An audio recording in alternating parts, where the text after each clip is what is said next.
পৰে লখিমপুৰত সংঘটিত হৈছে এক জঘন্য ঘটনা। লখিমপুৰত অৰুণাচলৰ পৰা 13 বছৰীয়া কিশোৰীক পলুৱাই আনিলে দুই সন্তানৰ পিতৃয়ে। অৰুণাচলৰ বেংক তিনিআলিত ষষ্ঠ শ্ৰেণীত অধ্যয়নৰত আছিল কিশোৰীগৰাকী আৰু 21 অক্টোবৰত আব্দুল হেলিম নামৰ যুৱকজনে ফুচুৰাই লৈ আনিছিল অৰুণাচলৰ 13 বছৰীয়া কিশোৰীগৰাকীক আৰু লালুকৰ তৰাজুলীত যুৱকজনৰ ঘৰ বুলি জানিব পৰা গৈছে। কণমানি কিশোৰীগৰাকীক অপহৰণ কৰি 3-4 দিন ধৰ্ষণ কৰিছিল বুলি অভিযোগ উত্থাপন হৈছে এতিয়া যুৱকজনৰ বিৰুদ্ধে। আৰু লখিমপুৰৰ বঙালমৰাৰ সোণাপুৰত আত্মগোপন কৰি ৰখা অৱস্থাত উদ্ধাৰ কৰা হয় দুয়োকে। আৰক্ষী আৰু নাৰী মুক্তি সংগ্ৰামী সেনানীৰ অভিযানত গ্ৰেপ্তাৰ হৈছে লম্পট যুৱকজনক।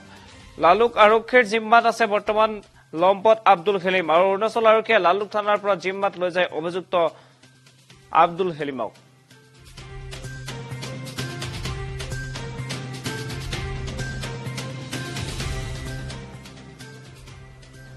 আৰু লখিমপুৰত পুনৰ সংঘটিত হৈছে আন এক জঘন্য ঘটনা। অৰুণাচলৰ পৰা 13 বছৰীয়া কিশোৰীক পলুৱাই আনিলে দুই সন্তানৰ পিতৃয়ে। অৰুণাচলৰ বেংক তিনিআলিত ষষ্ঠ শ্ৰেণীত অধ্যয়নৰত আছিল কিশোৰীগৰাকী। 21 অক্টোবৰত আব্দুল হেলিম নামৰ যুৱকজনে ফুচুৰাই লৈ অনাৰ পাছতে 3-4 দিন ধৰি ধৰ্ষণ কৰাৰ অভিযোগ উত্থাপন হৈছে আব্দুল হেলিমৰ বিৰুদ্ধে। আৰু উল্লেখ্য যে লালুকৰ তৰাজুলীৰ আব্দুল হেলিমক আৰক্ষী আৰু নাৰী মুক্তি সংগ্ৰামী সেনানীৰ অভিযানত গ্ৰেপ্তাৰ কৰা হৈছে আৰু লালুক আৰক্ষীৰ জিম্মাত আছে বৰ্তমান আব্দুল হেলিম। অৰুণাচল আৰক্ষীয়ে লালুক থানাৰ পৰা জিম্মাত লৈ গৈছে অভিযুক্ত আব্দুল হেলিমক।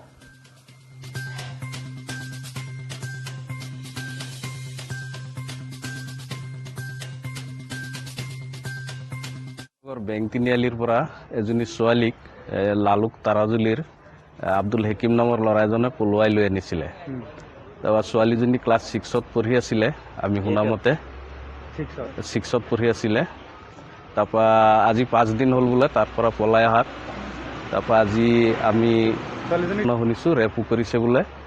গতিকে আজি আমি সকলোৱে প্ৰশাসনৰ সহায় সহযোগত সেই ছোৱালীজনীক উদ্ধাৰ কৰিছোঁ। মথাউৰি নিৰ্মাণৰ নামত ৰাজ্যত